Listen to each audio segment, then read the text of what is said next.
weather outside. Just give everybody a minute or two to log in. It is nice outside. Mm.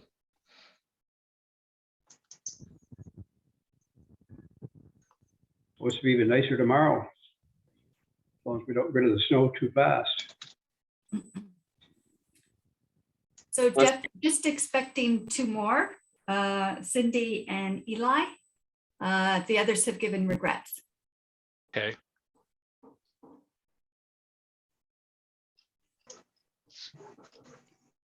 We got regrets from Bev. I thought I saw her in here. John, Roxanne, and Kirby. John Inglis, Roxanne, and Kirby. So it's just Eli and Cindy, who I'm not seeing yet.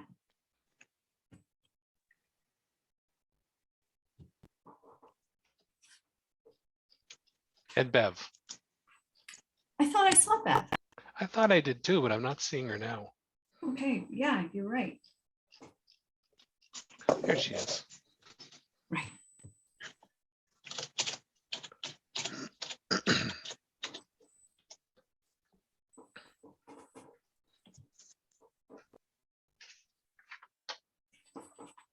Anyone tapping maple trees on their property? Nice. How's it flowing? Flowing really nice. I just tap a few, but yeah, it's flowing really nice. In fact, after this meeting, I've got to go out and collect, and I think we'll boil tonight. So Nice. Lovely. I'll be looking forward to the delivery at the MVCA. next meeting in person. Ah, nice. Nice. Well, it's available at both Calabogie Brewing locations. We made beer with maple syrup this year called Sugar Shack with a touch of rye as well to be truly Canadian. Nice. Sounds like a good first lunch. Yeah. Mississippi has done the same with maple syrup. I was out Nice. helping a friend who bought a sugar bush in the fall, taking branches off the line and tapping on the weekend. As a new unworked bush, it needs a lot of work. But it was good fun. Well, I think we've got everybody here. It's just Cindy who we don't have. It's just Cindy. I'll watch for her. Okay. Sometimes she usually joins us by phone. Yes. So I'll keep an eye out, but I think we can get started. You can see who's here. So that's the one thing with Zoom, it takes care of the roll call quite nicely. Yeah. So I'll start by asking if anybody has any declarations of conflict of interest to declare them now or raise it when we get to that item on the agenda. So we've got the agenda might look thin, but I was telling Andrew earlier, it's these small agendas are the ones you've got to watch. They're like dogs. They're the ones that will turn around and bite you when you're not looking. Hopefully we can get through things quickly today. If you just take a look at the agenda that was circulated, if everyone's fine with that. Again, we don't have a consent agenda today because things were fairly few in number to discuss. So if I could have a motion to that the agenda for the March 16th, 2022 Board of Directors General Meeting be adopted as presented. Moved by Phil, seconded by Faye. All in favor, just raise your hands. That's adopted. We can move on to the next item, which is we have a watershed report. I think we've got Christopher McGuire on the line to deliver that to us. Go ahead, Chris. Good afternoon. Thank you, Mr. Chair and members of the board. I would just get my screen up here if I can figure it out.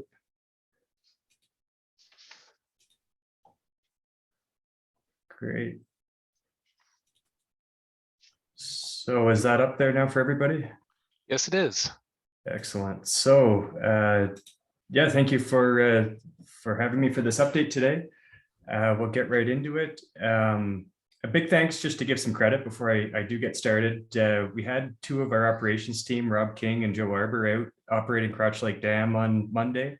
So they got us some great pictures of that. And then they were also collecting the snow data on Tuesday. So a lot of this presentation is thanks to their hard work. So our lakes and rivers, the winter conditions persist out there. There's thick ice cover on the lakes and the flows are stable. We're still seeing those seasonal winter flows on the Mississippi, Clyde, Fall, Carp, and Ottawa rivers.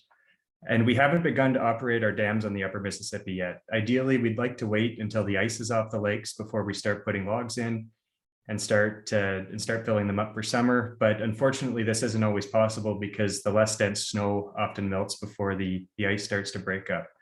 And sometimes when we get a big dose of rain before the ice melts, we need to hold that water back to mitigate the flood conditions downstream. So this is a picture from the Crotch Lake Dam looking upstream. You can see the ice and the wintry conditions up there, but the water is moving through the dam. So the drawdown of Crotch Lake continues. We've got about 1.7 meters of storage available for the freshet right now. The level we take it down to will depend on the timing of the freshet and the weather forecast. So we're watching it really closely. If it looks like it's going to be a drier year, we'll keep it at the top end of the target. But if we start to get more rain in the forecast, then that's when we'll bring it right down to its lower target. This is a picture from the Crotch Lake Dam looking downstream. The water you're seeing coming out of the Crotch Lake Dam is about between 15 and 20 cubic meters per second. And that's the main source of flow right now for the rest of the Mississippi system. Today's a great day for a board meeting because on the 15th, we measure the snow across the watershed. So we've got fresh data. We measured the snow at 16 sites yesterday, and we can see that on this chart, the 100% is the normal line. So this is snow water equivalent as a percentage of normal. Snow water equivalent is if that snow melted all at the same time, how much would the equivalent amount of rain be?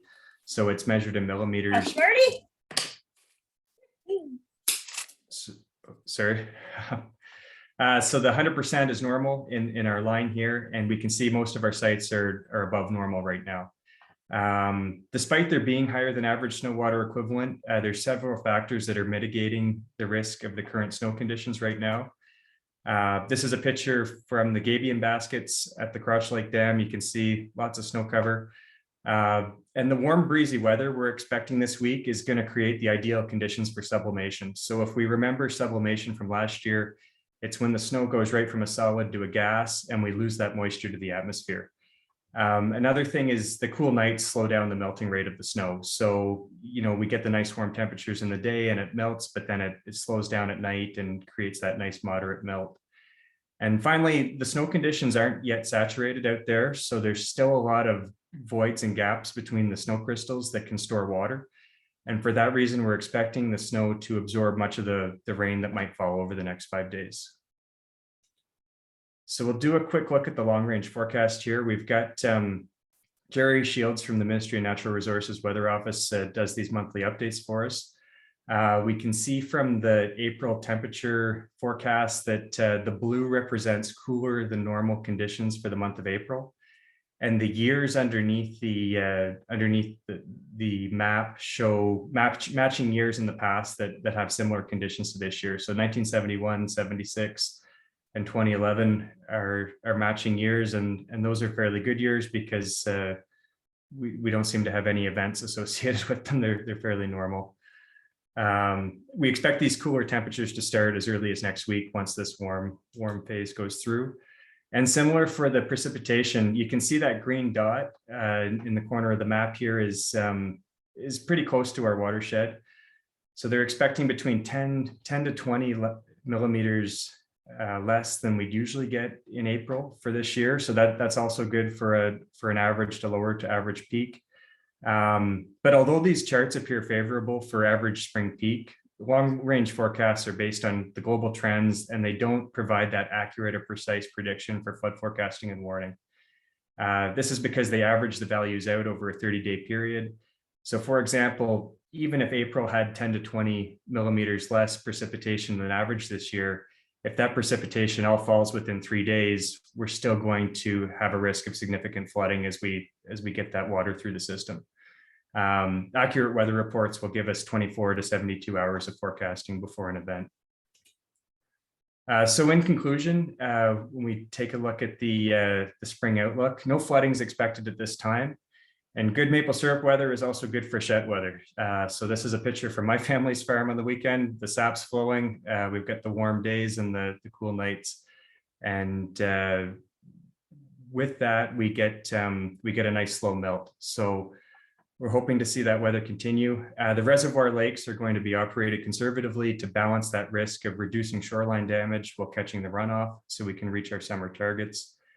And it's important to remember that flooding conditions can develop quickly when we start getting rain events over 50 millimeters. So we're going to be watching the forecast very closely, making sure that as we see these systems move into our area, that we're prepared for them and we're operating the system accordingly.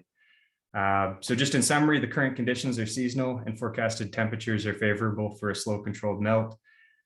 With the warmer temperatures expected over the coming weeks, ice cover on lakes, ditches, streams, and rivers is going to start to become unstable. So please exercise caution if you're out enjoying the outdoors around our water bodies, and hopefully this is hopefully it's a nice normal average year. Are there any questions on the presentation at this point? If you've got any questions for Chris, just raise your virtual hand. I'm not seeing any, Chris. Oh, there's one. John Carew, go ahead. Hi, Chris. Is there anything you can tell us about the Ottawa River? Yeah, so the Ottawa River is, we've had some meetings with the Ottawa River Planning Board over the last couple of weeks. It's usually a good 3 to 4 weeks after the Mississippi. So at this time, there's no cause for concern. Snowpack was looking in controllable levels up in the upper watershed, and there's no real concerns addressed at this time. But I think at the April update, that's when we'll be able to give a better idea of how it's going to play out on the Ottawa River. Thank you. Phil, you're next. Go ahead. Yes, if you got the 50 millimeters of rain and the hazard rain and there's still snow, you indicated there was lots of airspace within the snow, it'd be all right as long as the snow hasn't melted. Is that, or it would be mitigated, I guess you would say, if the snow hasn't melted? Yeah, it's where we get to that point where we want to really be watching it closely. I think 140 millimeters is the number in the water management plan that it takes to roughly fill up the reservoir lakes. So between the snow melt and the rain, that's the amount that we can handle in normal operations without pushing too much water through the system. The thing is with snow melt is we never get that. We've got our snow water equivalent number and we never see that come into the lake because we always lose some to evaporation and sublimation and that. So what we're looking at is once we start getting rain events over, that 40, 50, 60 millimeters, that's when that 140 number starts getting eaten up a lot by the rain. And when we get it in a short period of time, that's what creates that bottleneck of pushing the flows through the system. But for this weekend, right now, they're looking at, I think it's, between 10 and 30 millimeters, depending on your forecast. And that kind of amount can easily be buffered by the existing snowpack. Thanks, Thank you. Chris. Bev, go ahead. Thank you. Chris, could you go back to slide 4, please? I have a question that's kind of puzzling me. And Sure. Just let me get my screen back up here for you.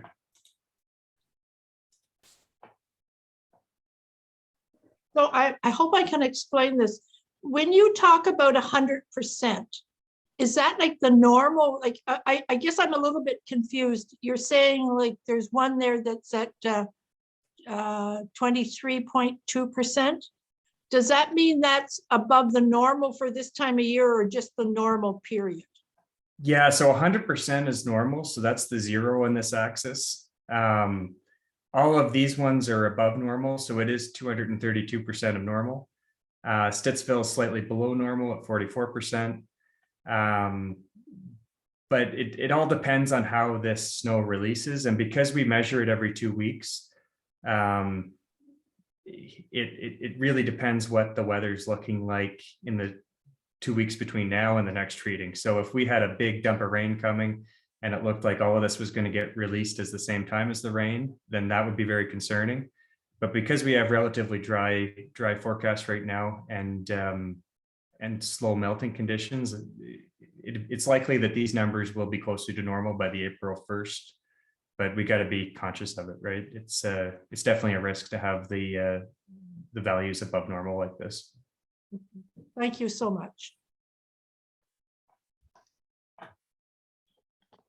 Thanks for that, Chris. Are there any more questions out there? No, I don't see any, so we'll move on. Thanks for the presentation, Chris. See you next month. Okay, the next item on the agenda we have is the approval of the minutes for our board meeting on February the 16th. One change, I know it should, you've got Janet down as the chair. I know you folks miss her, but she's not. So we just need to make that one correction. Are there any other concerns or questions people have about the minutes? If not, I'll take a motion to approve those minutes. Could I have a motion, please? Moved by Chuck, seconded by John. All in favor? Those minutes are adopted. Minutes approved as amended. As amended. Yes, thank you, Vice Chair. Next item on the agenda is a review of committee structures, report 3204/22. Sally, you have a presentation for us. Yes, and I was saying to Jeff earlier, I'm trying something slightly different here today because I was having connectivity and freezing happening last time. I actually have, you'll see on your screen, Sally's screen. So I'm going to try sharing that screen and hopefully I'll have better success in terms of being able to present to you without issue. So, okie doke. So as you can see, back in 2020, when we were looking at the interim financial plan, there was a bit of confusion and uncertainty about which committee that document should go to. And so the issue was raised, we need to perhaps clarify roles and responsibilities between the Finance and Admin Committee and the P&P, the Planning and Priorities Committee. And there were some other things over time, but that was really the one that raised a lot of questions and needed clarification. The next one, of course, is we established the executive committee during the pandemic. And the question is whether or not the board wants to maintain that going forward. And if so, what would be the scope of responsibilities of an executive? Next, we had identified in the watershed plan for the Mississippi River that we would like to establish a public advisory committee. You may recall that we'd sort of parked that one because we're anticipating regulations coming down from the province that would prescribe establishment of a PAC.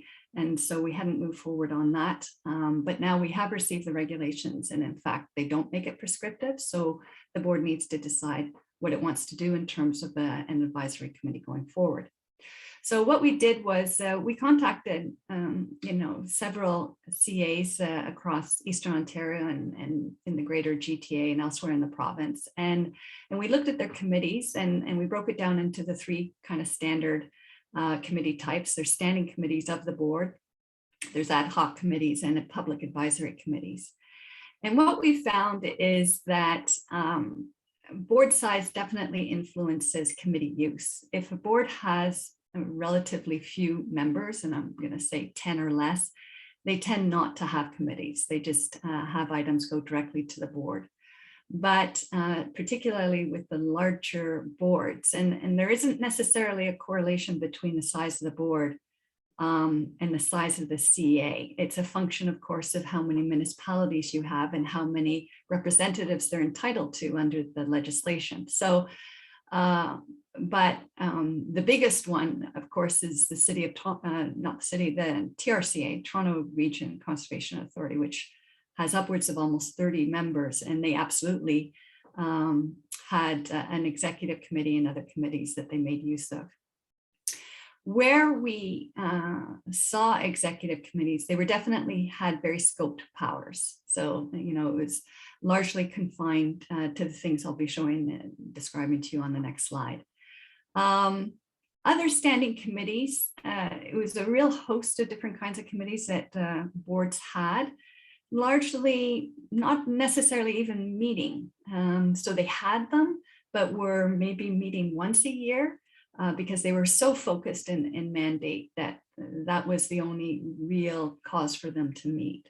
And I'm thinking of things like the nominations committee and the audit committee, for example.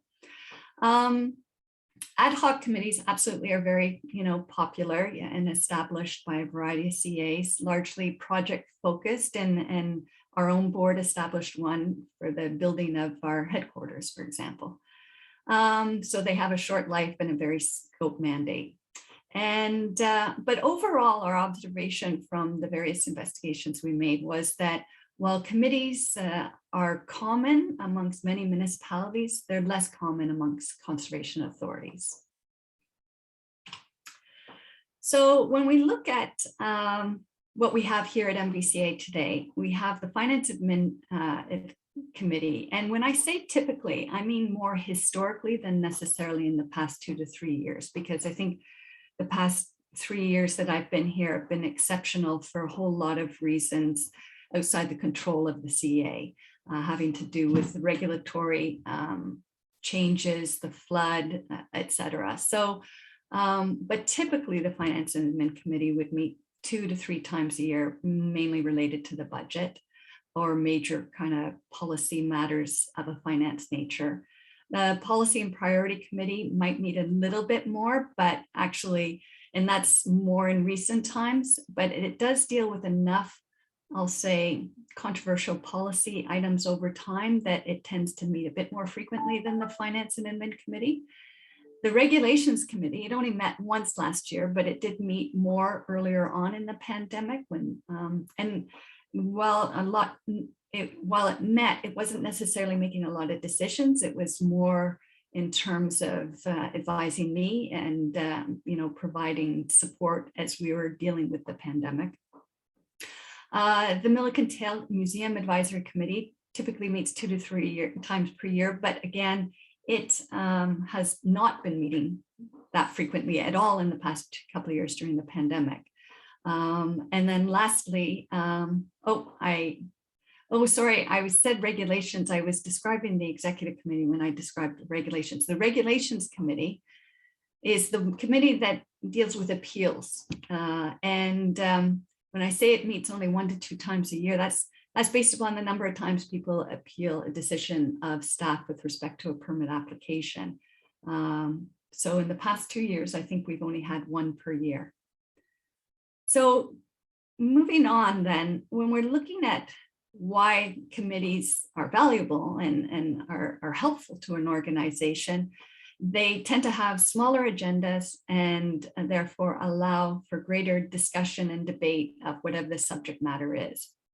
And while not all items go to committee, the items that tend to go there are ones that would typically garner more discussion and debate because they're sort of, I'll call change items, the representing a change in approach or philosophy, something that, you know, we're wanting to make a decision on that's not the status quo.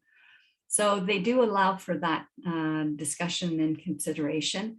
They also are an opportunity for staff to get to field questions, and where questions are raised that we don't have an answer to, that it provides that time and space for us to address those questions and concerns in the lead up to when the item comes forward to the board. So it's definitely advantageous to staff to have that time and space.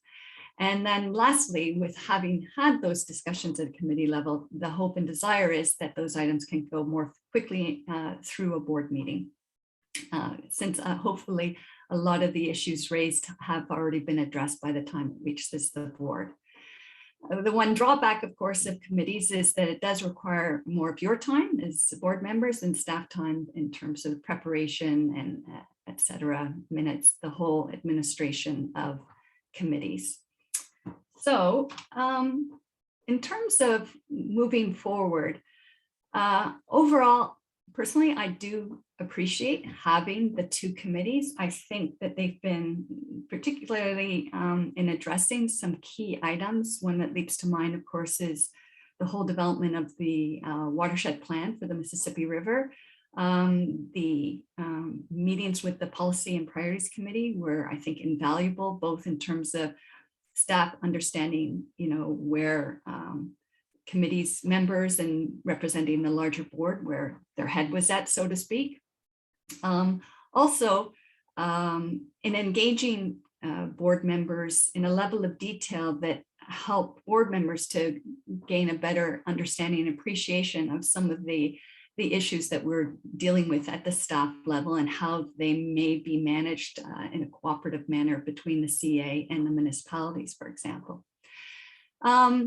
So our recommendation is to maintain those two key standing committees, but that we need to clarify that priority matters need to go directly to the board, that no one matter committee sort of trumps the other in terms of the consideration of priorities, because inherent in consideration of priorities is weighing the sort of policy objective against the financial cost. And so those priority setting, strategic planning, implementation planning type of documents should come directly to the board. Matters that can go to the finance and admin, clarify that they should be focused on finance and human resources, whereas all other sort of policy and planning items should go to that committee. And I'm suggesting, because it would no longer deal with priorities, that we rename it to policy and planning instead of policy and priorities committee.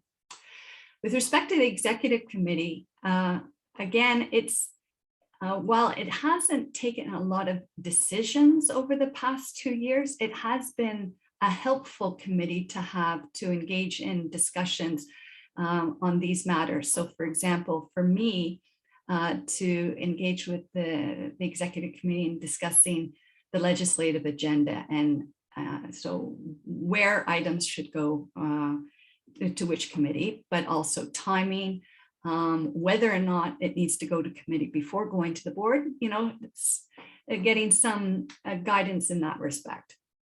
Also, working with me in terms of establishing an annual work plan, and then supporting the chair in the annual performance review. And then lastly, and this one does definitely also show up in a fair number of the other executive committee mandates at other CAs, is the ability to tender and award contracts where they're funded by WECI.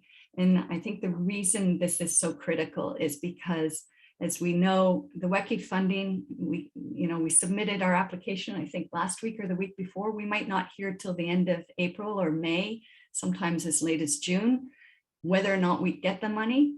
And then we have to tender, award, and implement by February of next year. And so it's such a time-constrained period that every week matters, because every week that there's a delay, it just further reduces the field of competition in terms of who's even interested in bidding on our work.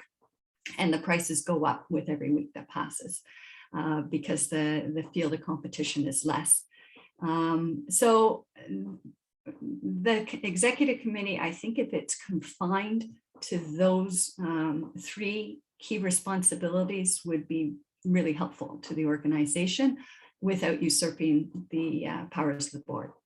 And then lastly, when we look at the Public Advisory Committee, the recommendation of staff had been to have a combined Public Advisory Committee that oversaw implementation not only of the Mississippi River watershed plan, but also the Carp River watershed or watershed plan.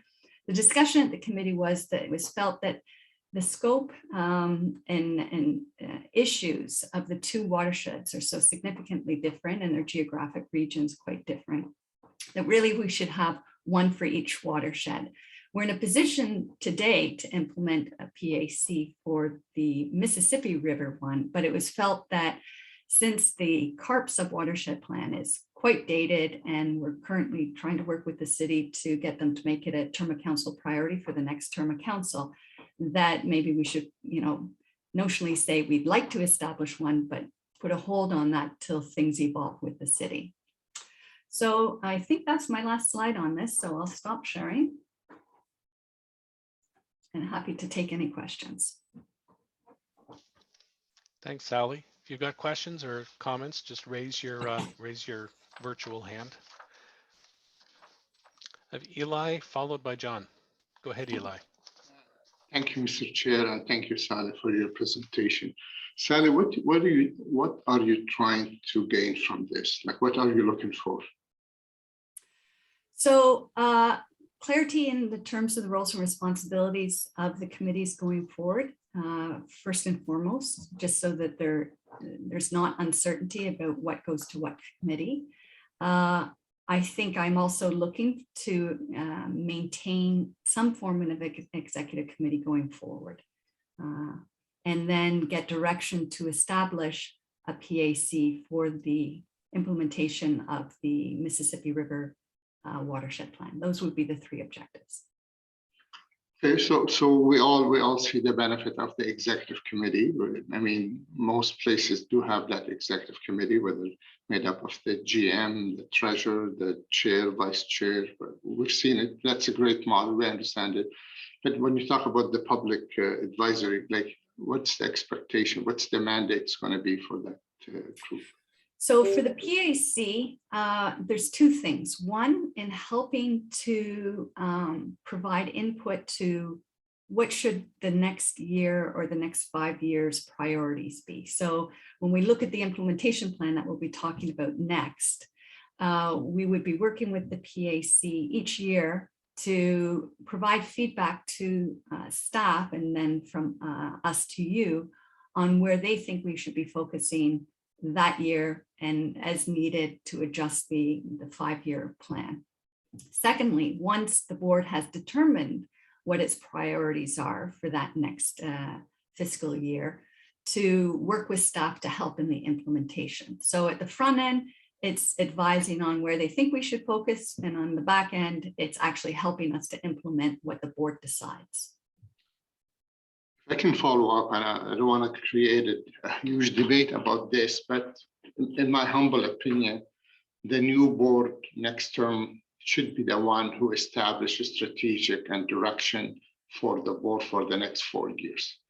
Advisory committee is great to have, but with all due respect, sometimes you get a group who are specifically interested in certain things, and then it'll hijack the agenda and the strategic plan of the board.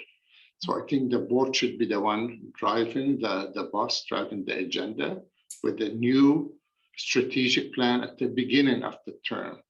Now, if you feel the need for advisory to give some thought on certain things, but I caution you, the minute we say, you know, the MVCA is interested in an advisory group, that advisory group could be filled quickly with certain people with certain interests, and they don't have any accountability in place. It's not like the board member who has to deliver on it.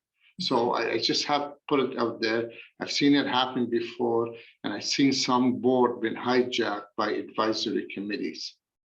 So just for my colleague who hopefully they'll return in the next term of council, and they see the benefit for us to do our own strategic plan for the next 4 years. Thank you, Mr. Chair. Thanks, Eli. Go ahead, John. Thanks, Chair. Maybe I'll start with Eli's comment on the Public Advisory Committee. I think for the Mississippi, I think it's useful to take into account the really positive experience we had with the development of the watershed plan. And I think a Public Advisory Committee with that experience in hand and the good relations established could still assist with the implementation of the watershed plan. And I don't think in any way that curtails the hands of a future council with elections coming up and changes happening in about a year's time as to future directions. So I have a different take on being able to do something useful with a Public Advisory Committee for the watershed plan. The other 2 points I had, and it's really going back to the fact that we did have this discussion at the Policy and Priorities Committee, now Policy and Planning Committee. And just as I look at your recommendations, two questions really, Sally, and it's more a reflection of my recollection from those discussions as to the nature of the recommendations. So the first is with respect to finance and administration. Finance, obviously, but everything dealing with human resources, I think that's pretty broad. I mean, case in point, when we look at your staff report later on and updates and talking about what's happening with staff, quite honestly, the health of staff, that's not just finance and admin. So I'm not really certain that saying finance and human resources, if it's salary related, fine. But saying human resources at large, I think is a stretch. Okay. The second one really has to do with the executive committee. And my recollection was that, I know it was a point that I'd raised, that I felt that the legislative agenda was really for the board at large, not for the executive committee. The other items that you mentioned in terms of the executive committee, totally fine with those because I think they make good sense. Thanks. Thanks, John. Good comments. Does anyone else have any questions or comments for Sally? I just have one before Sally responds to throw in the mix. I see from the report you're looking to have the executive committee also be sort of a striking committee in terms of naming folks to the regulations committee. Is that, am I correct there? Am I misreading the report? That's not my intent, but No? Okay. Because I had a question just flowing from that, as if the executive committee was going to be naming people to that committee. I was wondering how people would be named to a public advisory committee, whether the application process would come directly to the board, or is that something that would be delegated to a subcommittee to make those appointments or to make the recommendations to the board. So that item is what is currently in an emergency operations capacity. Oh, okay. Yeah, that's, I was just quoting what the board had already approved. So that item 15 XV is for emergency operations only. So I Okay, so wasn't that wouldn't extend. recommending that continued going forward as a standard. Yeah. Thanks for clearing that up for me. Yeah. But with respect to the appointments to a public advisory committee, is that something that would go directly to the board, or would there be a filter? I would see it going directly to the board. I don't necessarily see appointments as a policy or planning type, but again, that would be perhaps something I would want to talk to the executive committee about. I mean, and this is where sometimes, and maybe it's not an executive committee, maybe it's just you and I, you know, discussing it with the chair and the vice chair about those sorts of things. It doesn't have to be scoped into the powers of an executive committee. Thank you. Yeah. I'll have you respond and then we'll go to Paul. Okay, yes. So Eli, I just wanted to clarify that they would only be advising, the PAC would only be advising on implementation of the Mississippi River Watershed Plan, not on corporate strategic planning and priorities. So it's a very distinct subset of within the corporate mandate. Because in particular, as a lot of things in the watershed plan, there's a combination of what I'll call category 1, 2, and 3 items. And those will have to be negotiated with your member municipalities going forward. So all they can do is advise on if, you know, we're bringing forward things for negotiation going forward, where do they think there's the greatest opportunity to move forward? And then once the board does make its decision and those individual municipalities make their decisions, then to help and work with us in the implementation of that particular item, if they have the wherewithal to do. And that's where I would, you know, agree 100% with John in that we did have an exceptional PAC for the Mississippi watershed plan. It was a really great cross mix of people who were enthusiastic and motivated to help us implement going forward. So, yeah.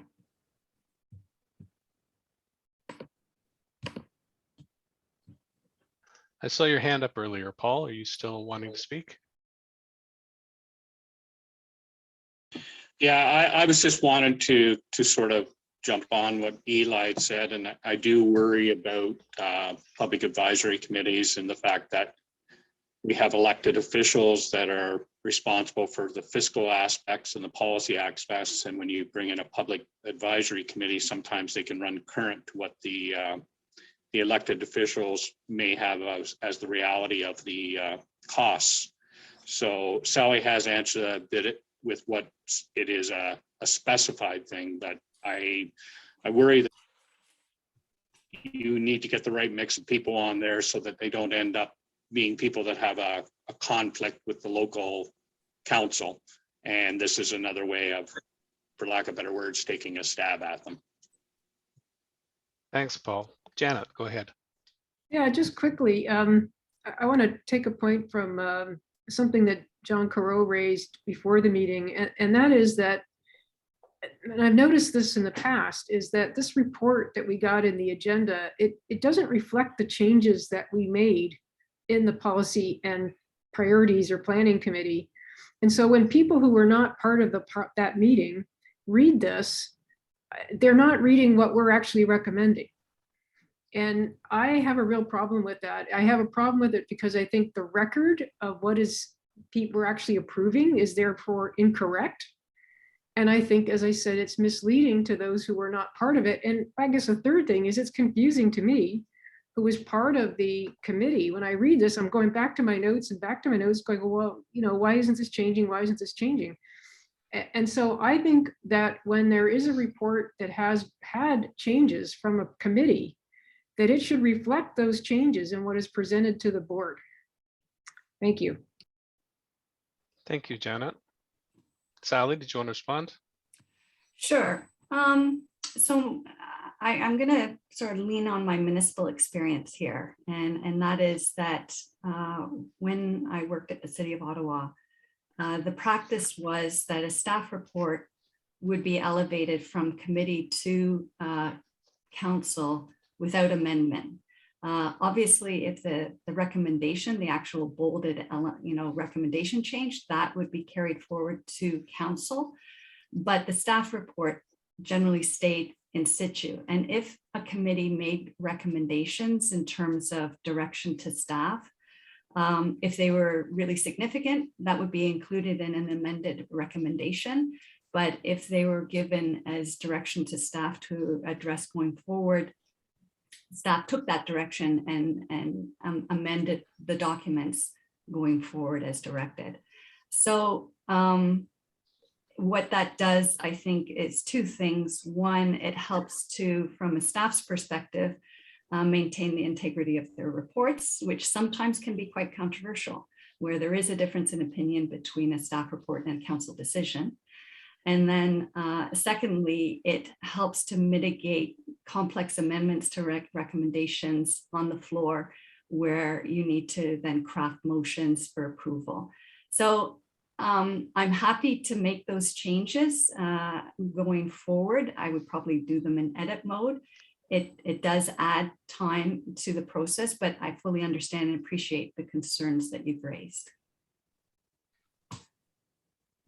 Thanks, Sally. I think they're sound concerns, just so we know, we all know what we're approving and what we're voting on when we make our decisions here. Yeah, and if I may say, like, it's just inaccurate when you read the recommendation that we're going to vote on, that we direct staff to draft a table of amendments to the MVC's administrative bylaw contained in this report. Well, that's actually not true. There are some changes to this report that are not shown in this. And so to me, it is just inaccurate to be approving this as the record of the report. when there are changes. And anyway, so I, how the city of Ottawa did it or whatever, from my personal opinion, I would prefer to see the changes in there, but it is a board decision as to, I think, how we do it in the future. So I leave it at that. Thanks, Janet. Just with respect to that, are the changes something that could be brought forward in terms of just letting us know what those recommendations were? Are they substantial, or are they? Well, the one that I took a certain number of notes, but the one was, it talked about the executive committee meeting quarterly. Well, that's not what we agreed on. We said it would meet as needed. I mean, that's the one I have one note on.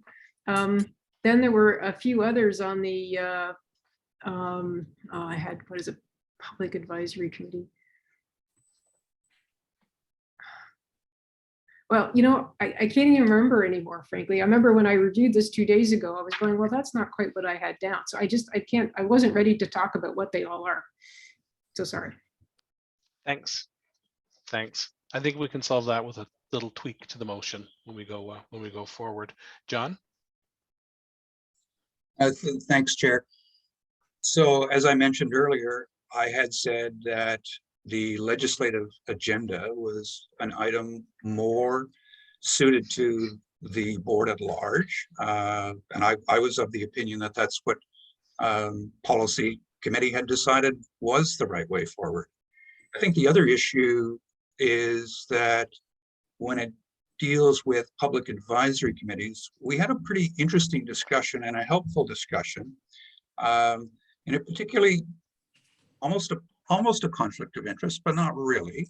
It had to do with where would possible board members be selected from? Did you have to actually live in the watershed?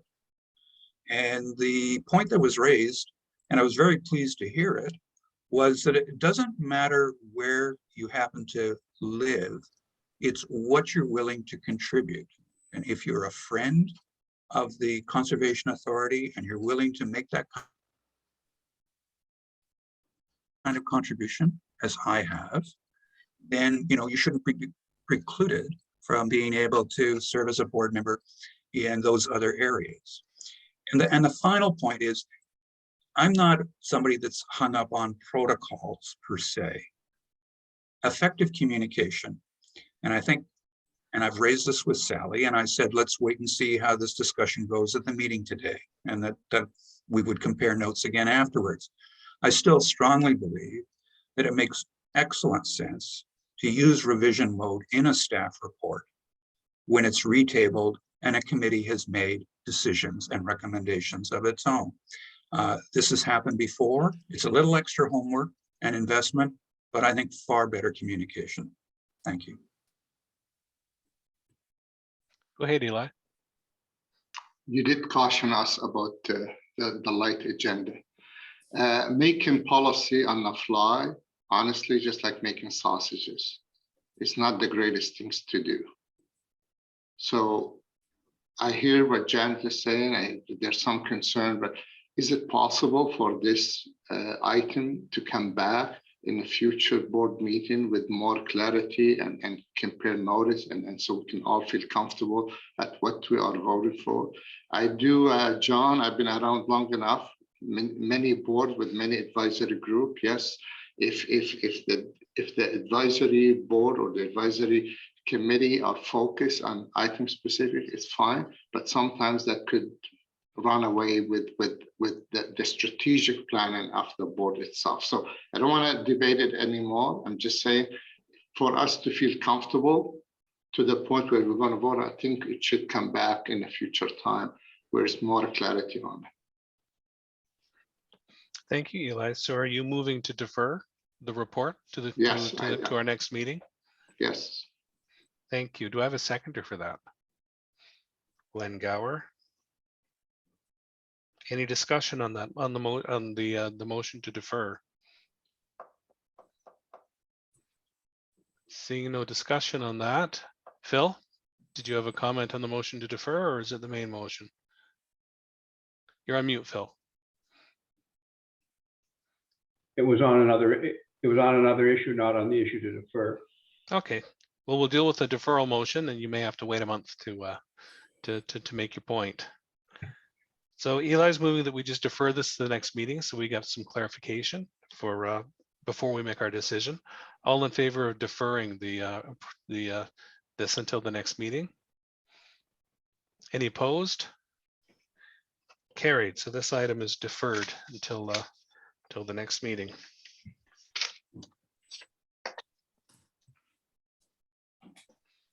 Item 4 on the agenda is the corporate strategic plan, the implementation plan report. Sally, you have a presentation there? Yes, I do.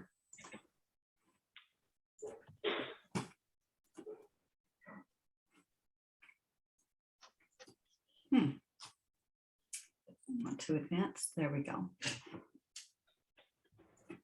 Okie doke. Whoops. There we are. Okay. So you'll recall in May of last year, the board approved this 5-year strategic plan. And at that time, staff was directed to come back with an implementation plan that included a method for monitoring and reporting on progress over time. And but there was also recognition that we needed to integrate that whole strategic planning process with new regulatory reporting requirements, you know, in the negotiation of these cost apportionment agreements and everything. And so trying to scope out how we're going to manage strategic planning going forward within this regulatory framework was important to be worked out. So what you have before you is an implementation plan that comprises of 4 documents. The first is priorities and performance indicators, and I'll go through these with you. The second one is the programs and services work plan for the planning period, as well as the capital work plan. And lastly, a schedule for preparation and update of these corporate documents. And I'm actually going to start with the last one. So can people, I guess that it's kind of small. I don't know that I can make it go a whole lot larger actually. So what this illustrates to you is first off, the municipal elections cycle and how that relates to the appointment of new board members. So you look at 2022, of course, we're going to have the election this fall, and then a new board will take its seat at next year's AGM in February. So some of the documents that we're on the hook to prepare under the new regulations, they have to be prepared by the end of 2024. And those are all the ones in that second section, new regulatory requirements. But you can see going forward in the next election cycle, 2026, the idea would be to address those in the year following the, or start to address them in the year of the new board taking its seat. And then, you know, with the fully operational board in 2028 to approve those documents, because there's always a bit of a transition phase where new members need to get up to speed on the organization. So the review of those documents would serve as a good mechanism to orient new members, and then in 2028 to approve them. But this round between 2022 and 2024, we're going to have to phase them in because we can't do them all in 1 year, but they're all due by no later than the end of 2024. So then when we look at just the standard type of corporate planning documents we do, of course, it starts with our annual budget cycle that's in the fall and winter of every year. And how we want to update the corporate strategic plan. Now, because of the flood and COVID, we were behind the 8 ball in updating the current strategic plan. It didn't happen until Q1 of last year. However, going forward, ideally, it's also a document that is updated, as Eli said earlier, with each term of council. And so that in 2024, even though we just updated it last year, my recommendation would be that we update the corporate strategic plan in 2024, and that with that new board in place in 2023, we review those items so that they can sign off in 2024. Then, of course, we have the annual general meeting where we approve the budget. And some of the things that we need to think about going forward is again, the sequencing wasn't ideal, but development of the workforce plan ideally should follow on whatever the board approves in terms of a corporate strategic plan and where it wants to go. And the corollary to that as well is all those MOUs that you see above in orange. So every term of council, we need to be signing and reviewing MOUs and cost apportionment agreements. So once those are in place, if there's a need to adjust the workforce to accommodate that, and that could be both a shrinking or a growing or just a changing of focus, that should follow on in the following year and make sure or immediately following the approval of the budget. So lastly, you know, I guess the interim financial plan and 10-year capital plan, we need to be updating them every year, but at key sequences, you know, in aligning with the strategic plan, we need to sort of set down what those key ones are that we want to accomplish that term of council, because as you would have seen in attachments 2 and 3, the list is far longer than necessarily what you can accomplish. And even within that, there are a subset that you absolutely want to make sure that you complete. So lastly, then the next ones are more a reporting kind of function internally and as well as externally. And this includes just updates to the board from the GM and staff in terms of where do we stand in terms of implementing both annual work plans and the corporate strategic plan. And so those would be at intervals during the course of the year. But then the external facing document is what I've highlighted there is a biannual report. So again, in the report to committee, I had recommended a biennial report. And this is primarily for 2 reasons. One, the annual report that had been produced historically takes a lot of time to produce and as a published document has not been widely used. And therefore I question potentially the value for money in terms of producing an annual report.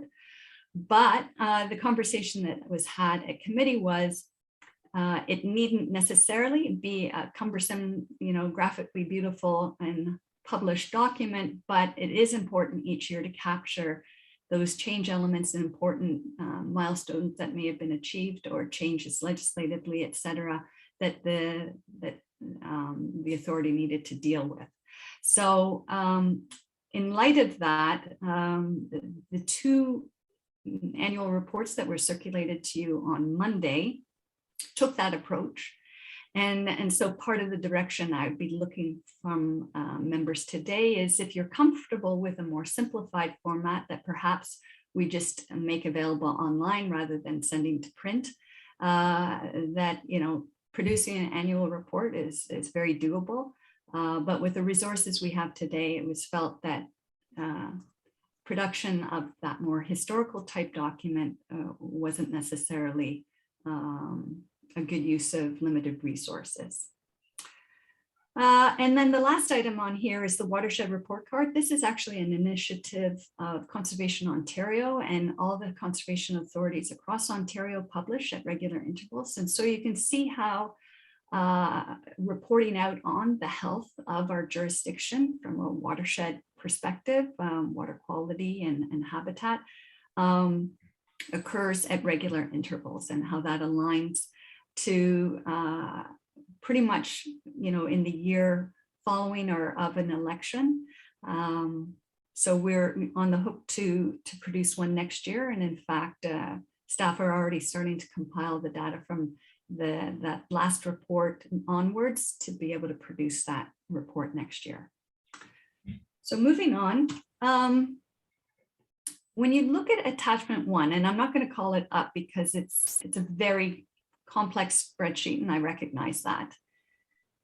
The goal of attachment 1 is to identify priority projects. Like when you look at attachments 2 and 3, there is a lot of work for this organization to do over the planning period. I mean, it's literally several pages long, and we've identified that which we think we can do within the planning period, and we've left blank the dates for those that we just don't think we have the wherewithal to do.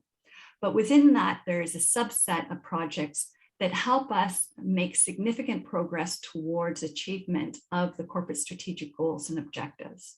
And those are the ones that you see listed in attachment 1.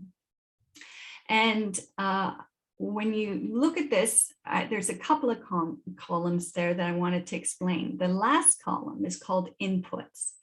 And in looking at those projects and selecting those projects, we're really interested in identifying projects where, to the greatest degree possible, MVCA as an organization and staff and management in particular have good control and influence over the achievement of the objective or that project.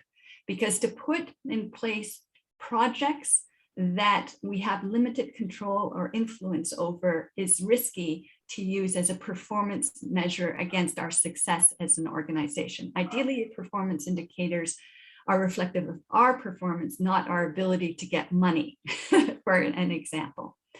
So in that column of inputs, it summarizes at a high level what the key variables are that are going to affect our ability to deliver on those projects. And they're color coded according to whether we think they're, we have good control or reasonable control or limited control over those inputs.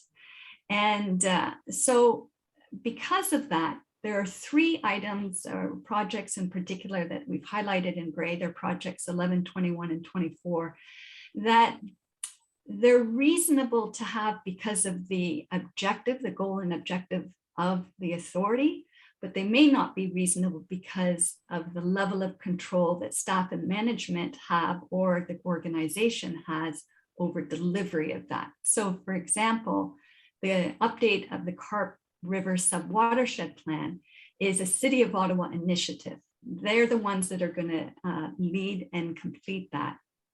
I have been talking to management, senior management at the City of Ottawa, asking that they put it on the long list of corporate strategic initiatives for the next term of council. But clearly, I do not have any sort of control over that. And that's a decision for a future council, in fact.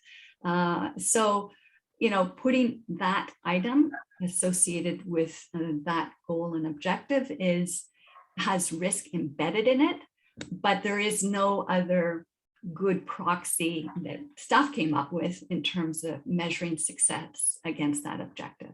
So it's just necessary when we're setting out these performance indicators that we recognize right from the get-go that these are indicator projects selected primarily because we have good control and influence over them, but that they're still vulnerable to external factors outside our control or influence. So a couple of suggestions that came out of the P&P committee was, for example, that, I'm seeing that Jeff and okay, so yes, goodbye, Krista. We'll see you soon. The P&P committee suggested that potentially push out the agenda for the Indigenous engagement item. And we're happy to do that. But on the flip side, we already have a consultant contract that does have it completed within the planning period identified here. But I think as we've seen throughout COVID, many things have got pushed because of the pandemic, but particularly within Indigenous communities because they have been even more taxed than the average community to cope with COVID. And that by the nature of Indigenous engagement, where one wants to be respectful of the ability of that organization and interest and speed with which they're able to engage, that those timelines need to be somewhat flexible right from the get-go. So happy to keep the time as it is or to move it out as the board may decide. The other thing I think we need to think about is that even though we've put this forward as performance indicators, and these are the projects and initiatives we're going to do, particularly those items that are considered category 2 or 3 under the new regulations, they may, require adjustment going forward because depending on how the discussions occur over this coming year with each of your municipalities, we need to ensure that there are the resources and buy-in to move forward with those. So I think that is it. Yes, that is it for this presentation. So happy to answer any questions people may have.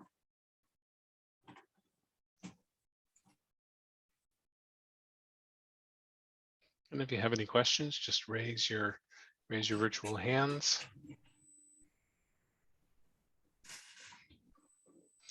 John, go ahead. Thanks, Chair. And thanks for circulating the two most recent annual reports. And I really do think that they capture the essence of what we should be saying on an annual basis to the wider audience. So certainly having really a report from the chair and then a report from the general manager seems to capture that rather nicely. And yes, it's important to have it on the website, but I don't think it would be breaking the bank to have a few printed copies as well. I know when people stop into MVCA and they're at the front desk or elsewhere, or if you're at a meeting, it's good to be able to say, you know, here's what we do and here's what we've done. So I'll leave it at that.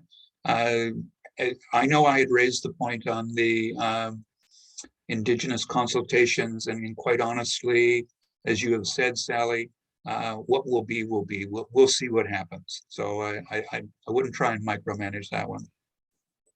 Thanks, Chair. Good points, John. Anyone else?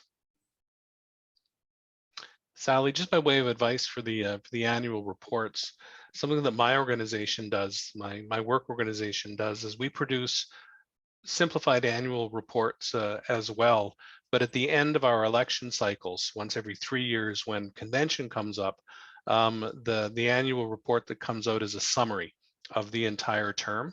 That may be something to consider, because that annual report, I know when I was new to the board, that the annual report that was there, detailed and pretty, was a useful resource when learning about the MVCA and seeing the work that's sort of expected, and having that over a having quarter once every 4 years, one that covers the scope of a term, might be useful just for educating incoming board members, and also other municipalities in terms of what to expect over a term.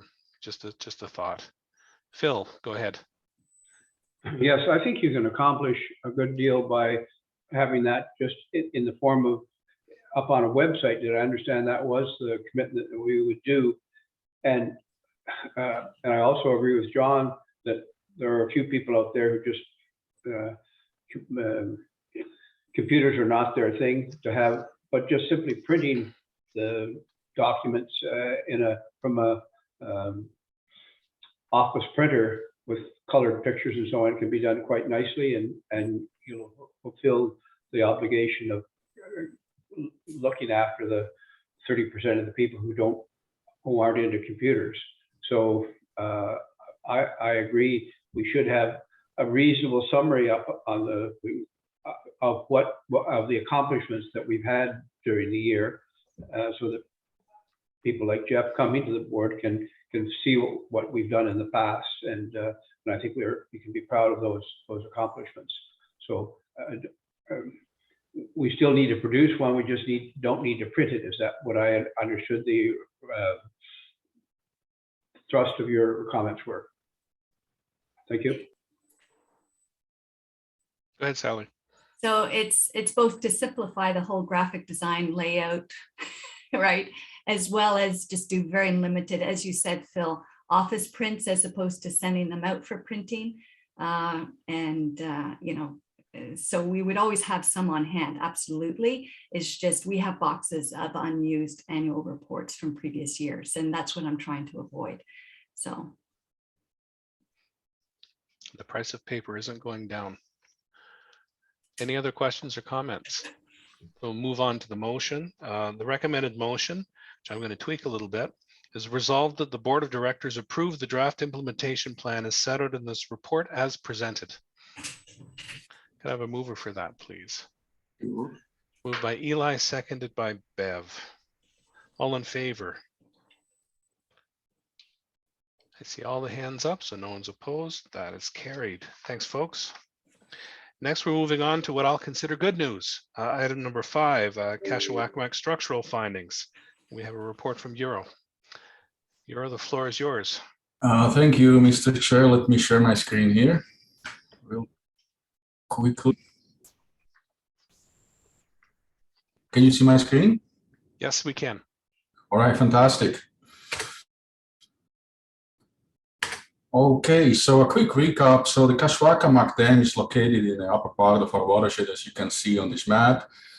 The dam is approximately 1.5 hour drive from our office. The dam has 2 stop block bays, as you can see on this photograph here, in an overflow weir. What you cannot see, unfortunately, on this photograph is a saddle dam that's located on the north shore and protecting basically the access road, and also the concrete abutment on the south side of the weir. In 2016, Cleland Jardine recommended a repair of this structure at a cost of roughly $100,000. This cost was then inflated to $300,000 during the detailed design back in 2019. And at that point, MVCA basically started to question the logic of investing so much when the dam was slated for replacement at the cost of roughly $1 million in 2006 dollars. And in response, we completed a structural assessment back in 2020, basically to evaluate risks associated with continuing operation of the dam until its replacement. And results of this assessment indicated that any major investment in repairs is not recommended at this time, provided that MVCA basically continues routine maintenance and dam inspections and does not change existing operating procedures that may affect the safety of the structure. Now, this assessment also recommended to complete a comprehensive dam safety review update. So, and what is basically dam safety review, or DSR? It is a systematic review and evaluation of all aspects affecting dam safety, starting from dam design, construction, maintenance, operational surveillance, all these. You can think of it as an external audit completed by an independent third-party reviewer. And as a matter of fact, the guidelines recommend dam owners to not to retain the same consultant for 2 consecutive DSRs. So that's kind of like a rule that's being followed. And I have tried to capture those key elements of DSR in the schematic. So the study always starts with a comprehensive dam inspection in the field. At that time, dam operators and the owner is interviewed. There's a questionnaire that the owner needs to fill out, and the OMS manual is also reviewed. The next step is then hazard potential classification review and update, which then feeds into structural assessment, which looks at stability of different components of the dam. And then, the study is also looking at reviewing the emergency preparedness and public safety plans and update them as necessary.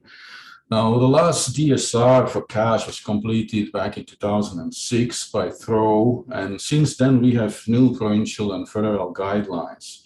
And there is now a requirement for regular updating of DSRs. So as an example, for a very high HPC, DSRs needs to be completed every 5 years or less, and regardless of the age of the structure. So we can have a brand new dam, we still need to be doing the DSRs every 5 years if the HPC is very high. And so for CASH, we retained a Hatch to complete the update at this time, and the project, as you know, was funded by WICI last year and was completed last month on schedule and under budget. Now, so aside from DSRs, kind of like to put things into perspective, there's a whole spectrum of studies supporting the life cycle of flood control infrastructure, and I tried to kind of outline it into this slide. And I don't want to go into too much detail.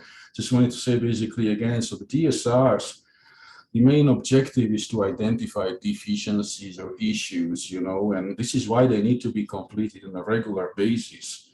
And once an issue is identified, and it is like the first step, it's always wise to undertake a risk study, right? And to review that particular issue in detail, whether it is mechanical, geotechnical, structural issue related to public safety, and with the objective really to see if we have an emergency, if we need to act immediately, or how much service life we have remaining.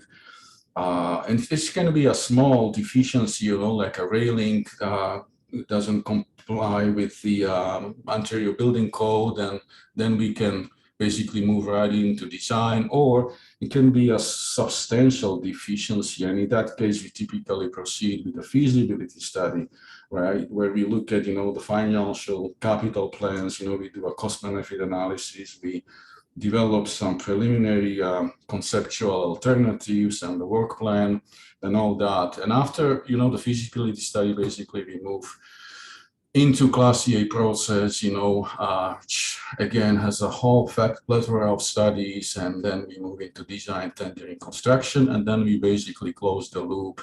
I kind of intentionally highlighted the feasibility Class CA design in the same color because the scope of EA is can be fluid, and oftentimes, the feasibility is actually executed as part of the Class CA process, and also some components of the design also handled as part of the Class CA process. Okay, so this is basically just showing where we are with the Kashwakamak project in this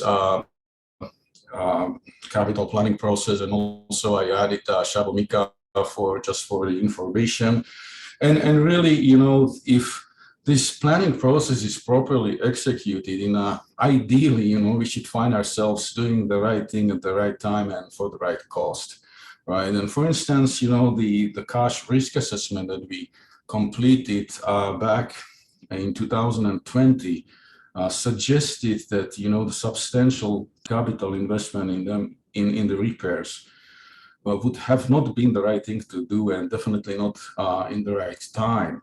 And also this study gave us an opportunity to better plan for the project in the future. And similarly, with the Shabomika project, the market situation and assessment suggested that it is not the right time to be, replacing the entire structure, and definitely not for the right cost. And the structural assessment that we just completed, earlier this year, also basically confirmed that we have an opportunity for deferral of phase 2, which appears to be the right thing to do at this point in time.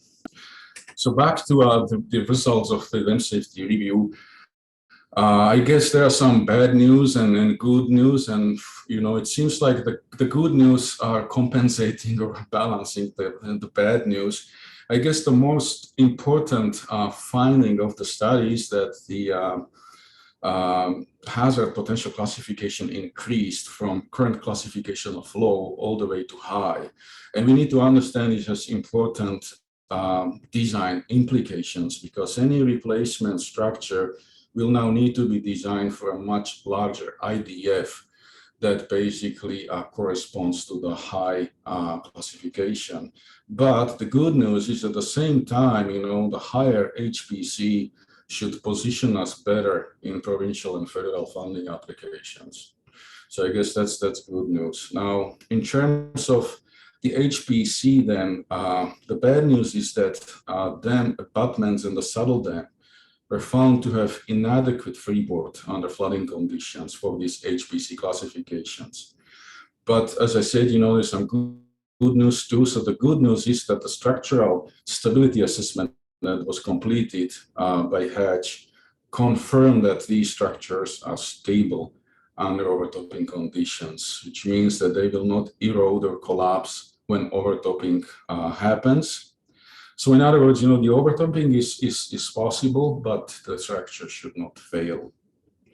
I guess the other finding is that the overflow weir and the right concrete abutment do not satisfy requirements for ice loading. So that's another finding here. And the good news is, again, that with our operating procedures, the lake is always drawn down in winter and such. And as such, you know, there's only a small section of the weir, and the abutment is actually subjected to ice loads. So again, you know, unless we change our operation and we'll keep the lake full in winter, you know, we should not run into an issue. And then in general, you know, all the concrete structures were found in generally poor to fair condition, but they remain functional, structurally stable. However, you know, like this deterioration is significant and they will require major remediation within next to 10 years. And in particular, you know, remediation will be required to address the overflow weir. You can see it on this photograph here that heavily deteriorated horizontal joint. So with respect to remedial measures, so basically we have two options for consideration. One is replacement with a new structure built immediately downstream. Like the good news also for Kasoakamak is that this dam has been built at excellent locations. The bedrock is very stable, you know, and you know there's really no stability issues. No, it's a very good site to support water control structure. So the first option is then basically build a new dam immediately downstream. By doing that, you know, we can use this existing dam as a coffer dam, which will be a big safe costing for the construction. And with a very preliminary cost estimate of 3.5 million, which will give us a estimated service life in excess of 50 years. And I guess the second option would be refurbishment at, again, very preliminary cost of 1.5 million, which would give us service life in excess of 20 years. So that's really the two options that we might be looking at down the road. And then basically just assuming dam refurbishment or replacement, you know, within the next 10 years, I kind of developed this preliminary roadmap to safety that provides some preliminary project outline with timelines, starting with the feasibility study sometimes around 2024, then proceeding with Class EA in 2025, design in 2027, tendering 2029, and construction in 2030. So I guess this is my last slide, and thank you for your attention. Please let me know any questions. Thanks for that presentation. It was very thorough. Does anyone have any questions? Phil, and then Andrew, and then Eli. Go ahead, Phil. You're on mute, Phil. Sorry. The question I wanted to ask is,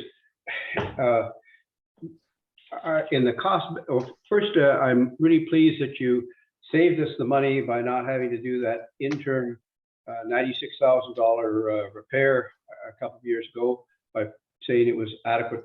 It wasn't unsafe to put it off. Thanks for that. In the cost benefit analysis, I hope we'll take really careful look at the refurbishment of the dam, like to cost more than twice as much to put a new dam in for an extended period, in order to extend the period from, it says 20 plus years. In my estimate of our profession, I find we tend to underestimate the lifetime. I recall putting in sewers when I was younger, and the estimated time was 25 years was their lifetime. 45 years later, they're still moving along without any need. Look at the 20 plus years and like give a realistic guesstimate of what that is. If that 20 plus years could be extended to 30 years, I'd probably go for the cheaper dam. But your cost benefit analysis, I'm sure, will carefully consider that. It's a big chunk up to go up to the next location. And just a question, you say good location for the current dam, past engineers have done that well. Going downstream, can you find an equally good location? Thank you. Yes, thank you, Phil. Thank you, Phil, for your comments. And yes, so the bedrock is in a similar condition, you know, throughout the site. So there is a equally good location, basically just immediately downstream, that will support a new dam should we choose to build one. And I guess going back to the cost benefit analysis, I agree. You know, this definitely, you know, refurbishment is an option, is one viable option, and I just want to add that this 1.5 million would be a substantial refurbishment. You know, not something that was done back, you know, in the old days. That was basically that you saw the horizontal channels basically just patched up, right? So we are talking about steel in reinforcement and all that. So so that will be a much more substantial repair which was what was done previously. So definitely an option to consider. Thank you very much. Thanks. Andrew, go ahead. Great, thank you. A really good report. I actually was really quite impressed. I'm also eager to see the cost benefit analysis. I want to echo what my comments were at budget time. This type of work is a moving target for pricing. I work with structurals all the time. I'd say everything's increased 30% in the last 6 months. It's not tied to inflation. It is a whole different increase level, and then between wages and materials and so on. No one has a crystal ball, but I'm curious to see what the final number on this will be when we actually go to tender it, because it's so rapidly increasing, these types of work. So it's scary to try to 10-year, 20-year plan a budget for these types of things, and just that number is such a moving target. So I just wanted to rain in everyone's parade, I guess.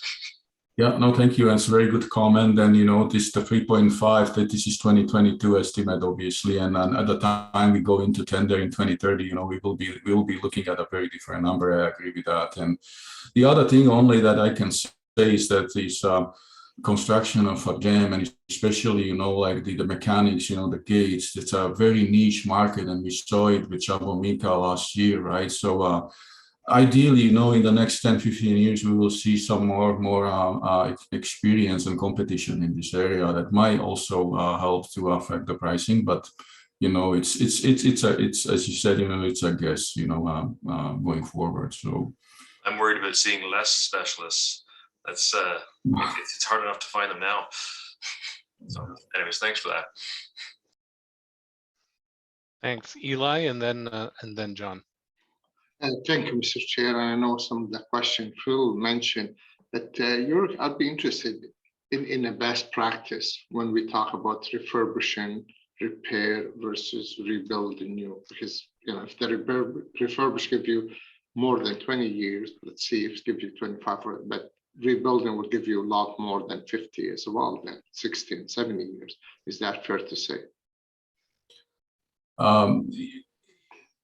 If I understood correctly, the question was that a new structure would give us longer service line than the 50 years. Yeah, absolutely. Like the new structure would be here for another 100 years. But after 50 years, we would be also looking at some repairs. The repair works will be necessary after the first 50 years of service. So there will be like investment necessary after roughly 50 years, substantial repairs necessary.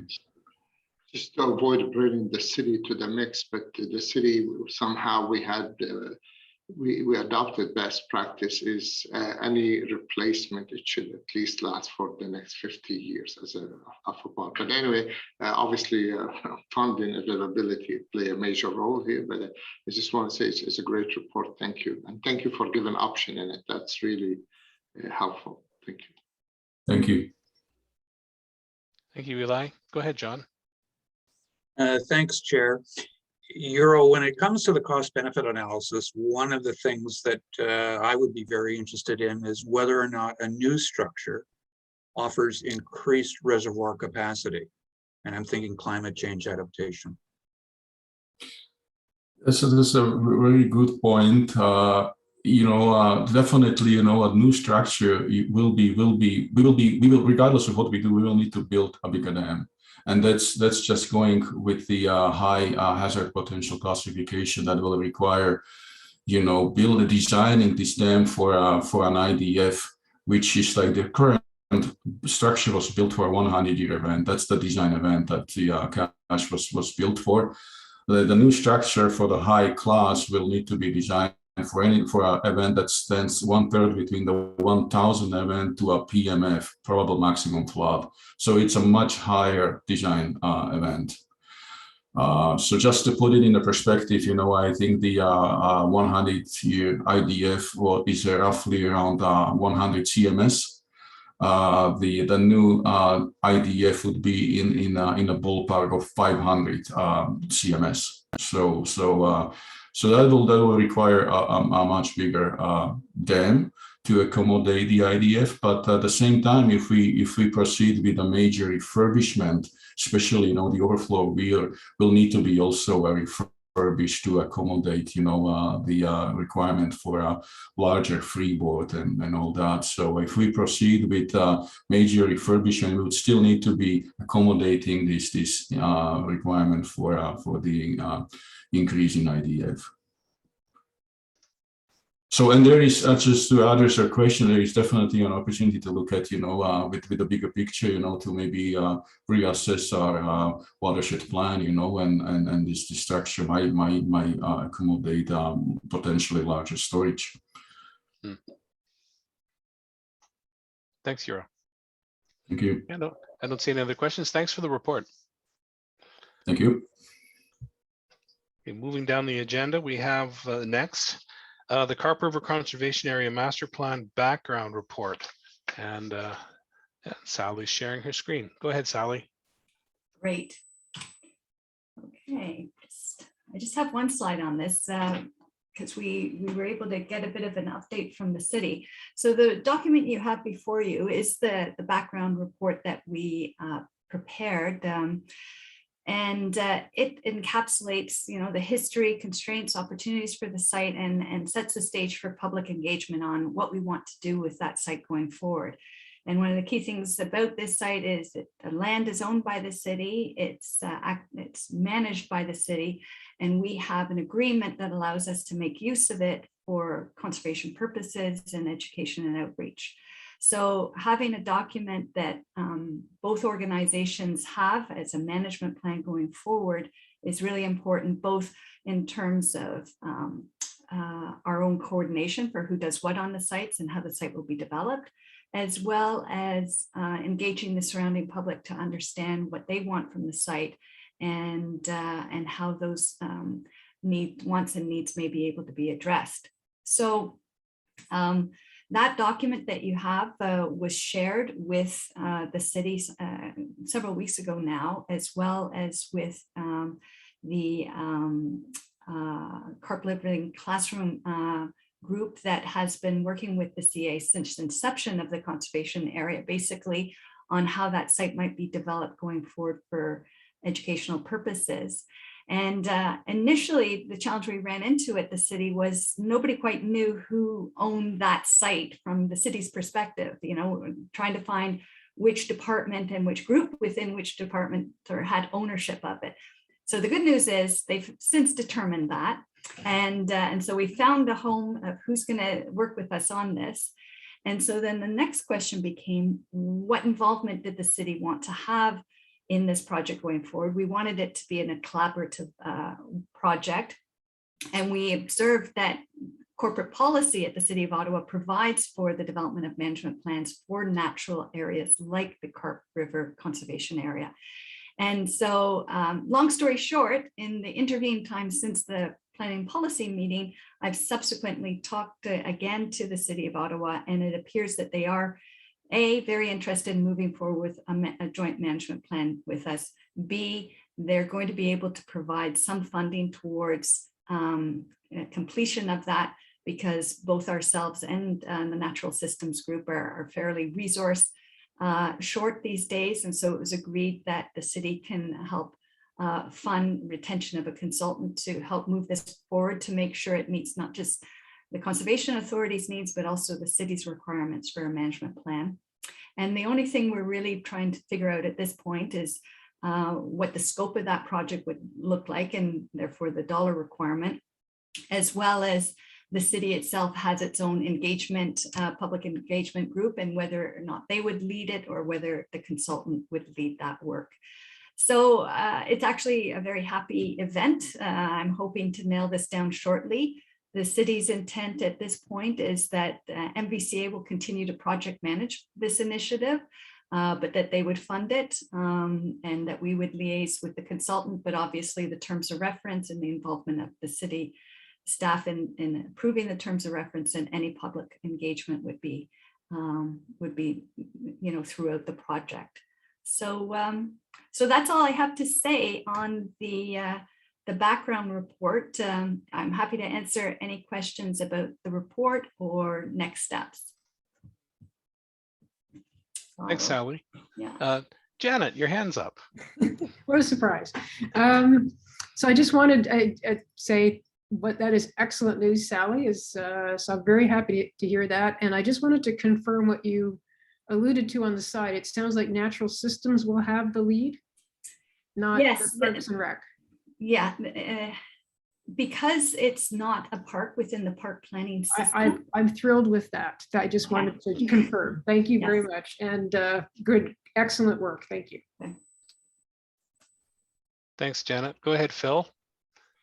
Yes, I think this is when I saw your priorities report, I was rather disillusioned in saying this is something you don't have complete control over. But my goodness, you have partners who have a historic commitment to working with the Conservation Authority. You have someone on this project who has a knack of being able to get things done. Janet Mason has shown that over the past. So I think you've got a great winner here. Plus, you're close to an urban population who would utilize the service. We're all very proud of Morris Island, but I'm lucky if I make it up there once or maybe twice a year. Whereas this is the kind of thing that you could visit, after work or something like that. So it really is a positive thing for the community. And so thanks to Janet and the city and whatever the department that is. So a good project to be supportive of. Thank you. Glenn, go ahead. Thank you. So just on the recommendations that we're being asked to approve today. So it's finalizing the report as it's in front of us, releasing it to the public, and then reporting back to the board. Can you just clarify, Sally, report back to the board? Is that like a report back with a summary of results from the consultation, or is that something else that we'll be getting a report back on? And also the time frame for when the next update would be. Okay, so the conversation I had with Natural Systems, Nick Stowe at Natural Systems, was either Friday or Monday. I kind of lose track of time. It was very recent. So I don't have timelines for you just yet because we need to scope it. And he still needs to hear back from your public engagement group, whether or not they want to lead it. So when I wrote this report, which was before the most recent update, I was envisioning, yes, coming back with the results of consultation.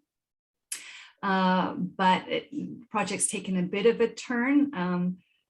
We may end up reporting back at this point on a consulting assignment, for example, because it's not in our budget. I'll have to come back to the board for approval of assignment of that budget, et cetera. So as I'm looking at the recommendation,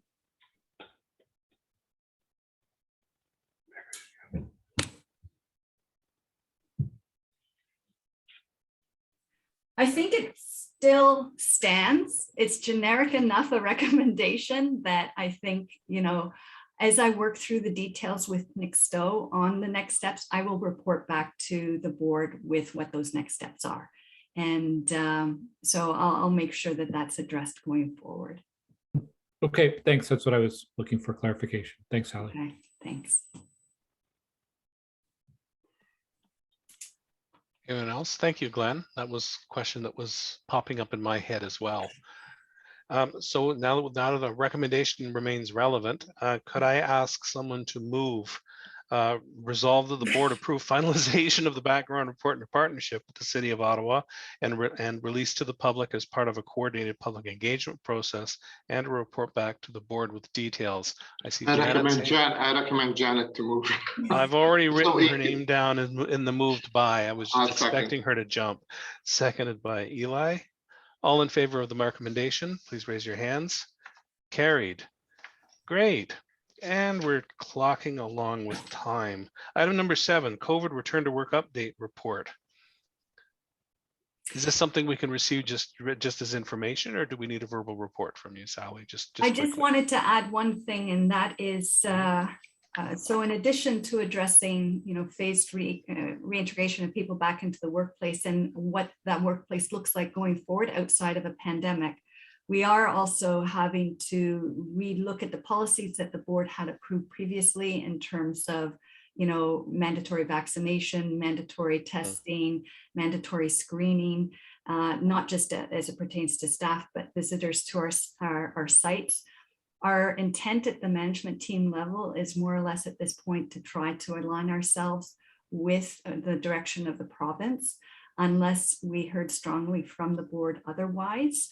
Our workplace, generally speaking, is a safe workplace as compared to higher risk workplaces for the transmission.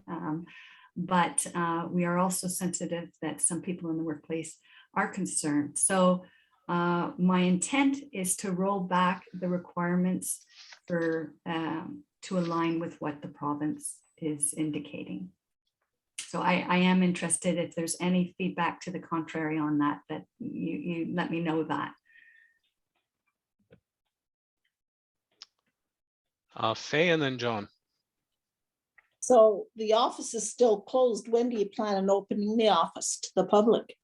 March 2nd. No, she This meant March the April 2nd. No, 16th. Must be she April meant 2nd. April.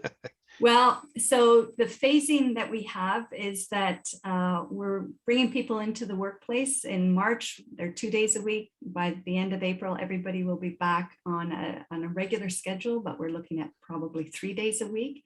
And we're sort of trialing